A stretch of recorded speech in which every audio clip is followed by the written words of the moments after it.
ఇంతకుముందు ఒక వీడియోలో నేను భారతీయ వ్యూహకర్తల గురించి చెప్పాను. అందులో ముఖ్యంగా ఇద్దరిని పరిచయం చేశాను. ఒకరు చాణక్యుడు. చాణక్యుని నీతి సూత్రాలు విన్నారు కదా. అలాగే మరొకరు భీష్ముడు. భీష్మ ఉపదేశాలన్నీ కూడా తెలుసుకున్నారు కదా. ఈరోజు మనం శ్రీకృష్ణుడు ఏం చెప్పాడో తెలుసుకుందాం. అలాగే విదుర నీతిలో ఎలాంటి అంశాలుంటాయో చూద్దాం. కృష్ణుడు వెన్న ముద్దలకే కరిగిపోతాడు. వేణుగానంతో మైమరచిపోతాడు. తనతో రాజకీయం చేయాలని చూస్తే మాత్రం విశ్వరూపం చూపిస్తాడు. పాంచజన్యం పూరించకుండానే కనిపించని యుద్ధాన్ని రక్తి కట్టిస్తాడు. సుదర్శనానికి పని చెప్పకుండానే శత్రువులను మట్టి కరిపిస్తాడు. తిక్కన సోమయాజి కృష్ణుడిలోని వ్యూహకర్తను మరింత సమర్థంగా తెలుగువారి ఎదుట నిలిపాడు. ఇక కృష్ణనీతి ఏంటో తెలుసుకుందాం. గెలుపునకు కావలసింది బలమో బలగమో కాదు, వ్యూహం. అందుకే సైన్యాన్నంతా కౌరవులకు అందించి నేను మాత్రం అర్జునుడికి రథసారథిగా నిలిచాను. బలహీనత లేని మనిషే ఉండడు. శత్రువును జయించాలంటే అతని బలహీనతలను కనిపెట్టాలి. దుర్యోధనుడి బలహీనత అతని ఊరువులు, ద్రోణుడి బలహీనత అతని కుమారుడు. కాబట్టే వాటి మీదే దెబ్బ కొట్టించాను. శత్రువు బలాబలాలను బట్టి, మానసిక స్థితిని బట్టి అతడి మీదికి ఎవరిని ఉసిగొల్పాలో నిర్ణయించుకోవాలి. శిఖండిని అడ్డుపెట్టుకొని భీష్ముడిని, ధర్మరాజుతో నిజం లాంటి అబద్ధం చెప్పించి ద్రోణుడిని అలాగే పడగొట్టాను. అజేయుడైన శత్రువును ఒక్క దెబ్బతో ఓడించలేం. శత్రువుని నలువైపుల నుంచి బలహీనుడిని చెయ్యాలి.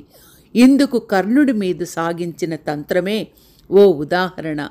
కర్ణుడి రథసారథి శల్యుడిని పాండవుల వైపు తిప్పుకోవడంతోనే పైచేయి మొదలయ్యింది. ప్రతి శత్రువుతోనూ పోరాడుతూ కూర్చోవాల్సిన పని లేదు. ఆ శత్రువుకు ఓ శత్రువును సృష్టించు. నువ్వు చేయాల్సిన పనంతా తనే చేసుకుపోతాడు. విన్నారు కదా. ఇవన్నీ విన్నాక మనకు శ్రీకృష్ణుడు ఎంతటి వ్యూహకర్తో అందరికీ అర్థమవుతుంది. మరికొన్ని విషయాలను తెలుసుకుందాం.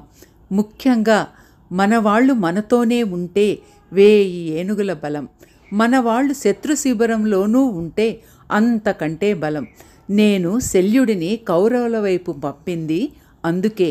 ఎక్కడ నెగ్గాలన్నదే కాదు, ఎక్కడ తగ్గాలన్నది తెలిసినవాడే నాయకుడు. అందుకే అశ్వత్థామ నారాయణాస్త్రాన్ని ప్రయోగించగానే ఆయుధాలు పడేసి శరణు వేడమని సైన్యానికి సూచించాను. తనకే సొంతమైన వ్యూహ రచనా నైపుణ్యముతో కోల్పోయిన అధికారాన్ని తిరిగి పాండవులకు అప్పగించాడు శ్రీకృష్ణుడు. ఇక మనము విదురుడు గురించి, విదుర నీతి గురించి తెలుసుకుందాం. కౌరవుల వైపు ఉన్న వ్యక్తిత్వాన్ని వదులుకోనివాడు విదురుడు. ద్రౌపది వస్త్రాపహరణ సమయంలో భీష్ముడు సైతం మిన్నకుండిపోయినా ధైర్యంగా అడ్డు చెప్పిన విఘ్నుడు. అందుకే రాయబారం కోసం హస్తినలో అడుగుపెట్టిన కృష్ణుడు విదురుని ఇంటే బస చేస్తాడు. ఉద్యోగ పర్వంలో సంజయ రాయబారానికి ముందు విదురుడు ధృతరాష్ట్రునికి బుద్ధి చెప్పే ప్రయత్నం చేస్తాడు. అదే విదురనీతిగా ప్రసిద్ధం. విషం ఒక్కరినే చంపుతుంది, ఆయుధము ఒక్కరినే చంపుతుంది. కానీ తప్పుడు సలహా రాజును, రాజ్యాన్ని, పౌరులను నాశనం చేస్తుంది.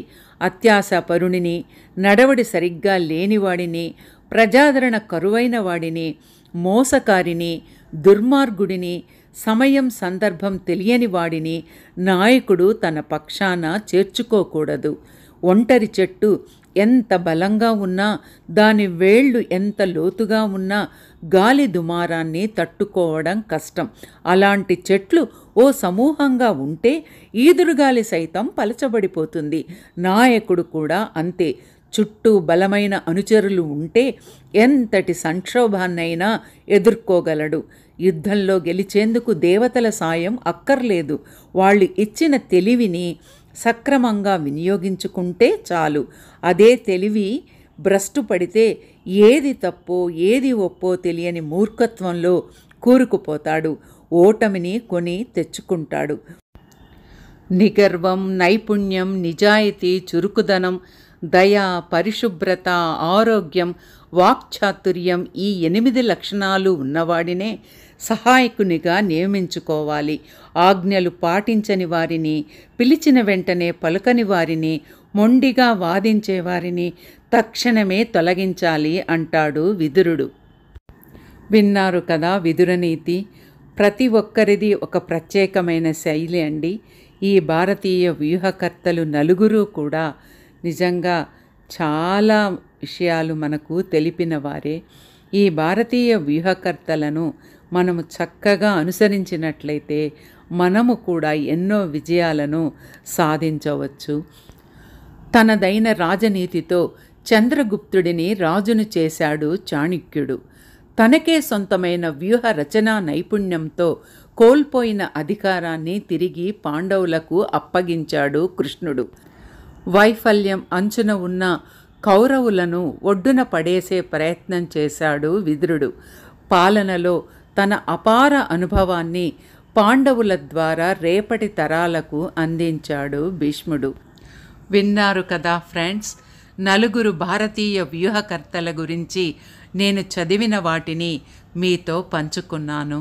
ఇది మీకు నచ్చినట్లయితే మరిన్ని మంచి మంచి విషయాలను నా ద్వారా వినాలని అనుకుంటే తప్పకుండా నా ఛానల్ను మీరు సబ్స్క్రైబ్ చేసుకోండి, లైక్ చేయండి, షేర్ చేయండి. Thank you friends. Thank you for watching.